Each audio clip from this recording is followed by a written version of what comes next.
What's up, everybody? It's your favorite silent but deadly's favorite nerd, and today we are looking at the Bandai Royal Guard, Emperor's Royal Guard Samurai. And we're going to talk about the accessories after we talk about the figure because there's a lot of interchangeability here. So let's just get started straight away.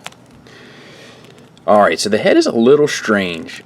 It's on the top piece is on a ball peg, and then the neck piece is on a swivel.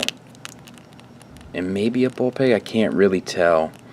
But as a result, you can get some strange sort of stuff going on because of this gaps in there. But as long as you keep the top part down against the back, it always looks beautiful. But it does limit articulation. So that's a bit of a bummer. All the red has the exact same detailings. It's like I don't think it's a black. If it is a black, it's a very watered down black. Shading against all the kind of panel lines, for lack of a better term. And once again, it goes all around every crease, and it's done really well, so to speak. And then it has blue highlights on all these little buttons throughout. So when I talk about the paint detailing being the same, that's what I'm talking about. And then there's a very glossy black on the visor. And it all looks really, really good. Moving down the figure, we have a ball peg into the torso, out to a disc hinge on the shoulder, and then the shoulder pads are on their own ball peg, and it's a bit of a softer plastic, so it allows you to get a little bit more, range out of it. Bicep swivel is built into the top there. It's a pretty tight joint. This is once again on loan to me from Chris L., which I am very appreciative of. And then a double jointed elbow with a great range of motion. So all the red detailings are the same, and then this darker like cloth material that's underneath just has like that, it looks like a burgundy wash. It doesn't look like a black wash to me. I may be wrong, but it looks like a burgundy wash. That might be a black in there. Either way, it looks good, and it picks up all the little wrinkles that are sculpted in. So that's good. All the hand detailings are the same. We'll talk about the alternate hands, but the blue stitching is painted, and then it is all washed and sculpted and molded and so forth.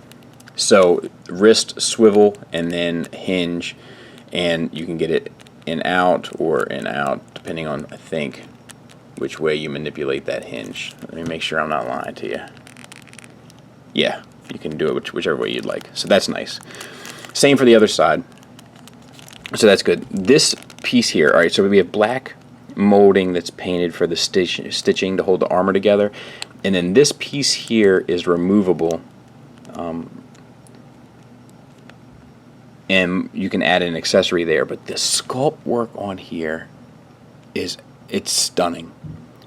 It's stunning. It's like a work of art. It really, God, what is it with me and dropping things? It really took me back. I was taken back by it, so to speak. Ball joint for the waist, which gets you the swivel and a bit of forward and back. Not crazy, but it's there. This is two different floating pieces, right?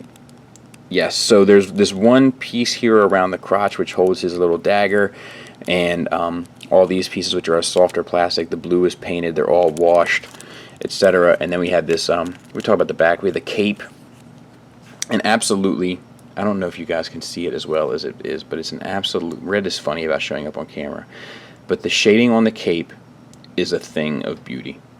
And there's little sculpt lines of fabric in the detail of the cape, and then it's all tattered down at the bottom. Just looks really good. Alright, and then we have the extra piece plug in here, which holds his sword rather, and then that piece is painted silver, the back piece is painted silver, and they both have like a copper wash on them, which is nice. T-jointed ball joints for hips, get you out to there, forward to there, and not really a whole lot back because we got the cape in the way and stuff, but I don't think you need it, especially for a character like this. I don't think it's character appropriate, so that's fine. The pants are all sculpted, and all the little wrinkles hit that wash hits them and really brings out the depth in them. And then you got a double jointed knee, which gets you back to there, so that's good. The knee actually looks good too, sculpt wise, and then the wash all inside is just icing on the cake.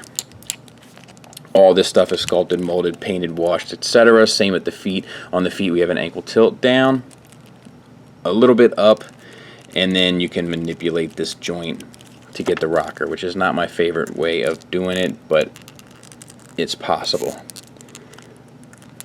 Easy for me to say, I guess. Let me see if I can't get this one.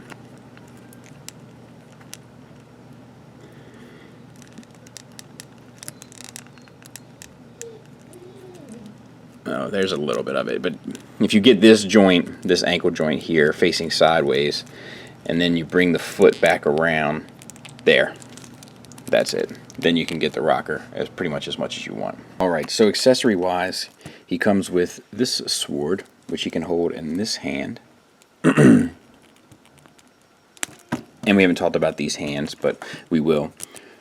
Go ahead. So the sword is painted beautifully per usual. The silver finish is awesome. All the little ribbons and stuff around there is all sculpted, and then the red is painted, the blue is painted, everything is painted. And then it also comes with this sheath which fits into this holster here, and you can take that out and also sheath his sword, so that all works well.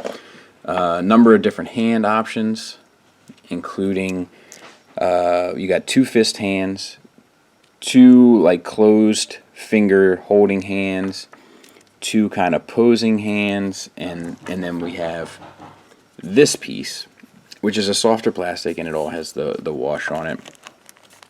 You take this piece out here, easy for me to say, and then you take this piece and plug that in.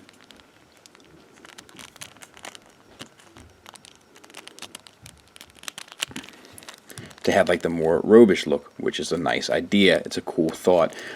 And then you take his scepter, which is a nice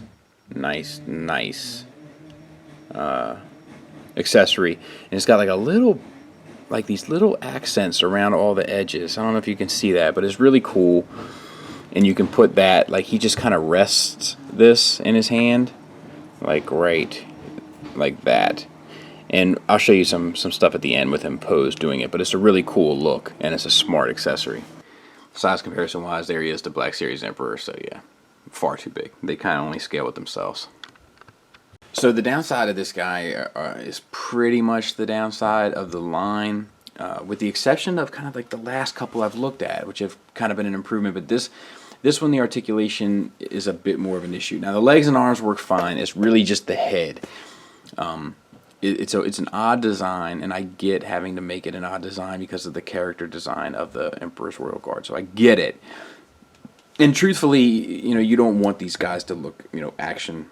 You want them to look kind of stoic next to the Emperor or Vader, or whomever you choose to go with. So it makes sense they would sacrifice the articulation for it. I just still have to definitely point it out.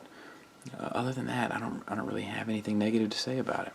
I just want to go on record and say that this accessory works surprisingly well. He really does hold it fairly well, and it looks very cool. Like if you were to have 2 of these flanking a Vader or an Emperor or whatever, it looks very cool. But yeah, it's the same thing I've come to expect. Like the detail is second to none, the paint is second to none, the sculpt is second to none. It's just, you know, managing to get it out of its own way. But you know, these aren't really play pieces, they're more display pieces, but you want to be able to display them in dynamic poses, so it's a bit of a trade-off, right? But quality, it's fantastic. And I will say that the detail that went into this sculpt wise and paint wise, it really threw me for a loop. But yeah, it's a beautiful piece. I strongly recommend it if you kind of dig the design and the aesthetic. Same kind of principles apply, you know, it's well done. Couple little hitches in the giddy up, but overall pretty well done. Thanks for listening. Thanks for watching. Until next time, take care.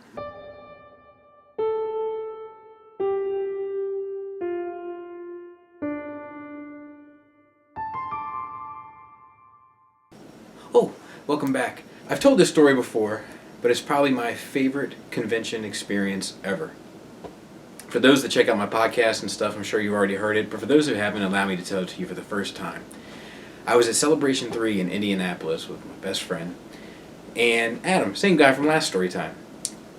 And it's a Star Wars convention, and it's huge, and everybody is in great spirits, and it's a fantastic time. I highly recommend it. If you've never been to one and you are a Star Wars fan, I highly recommend it.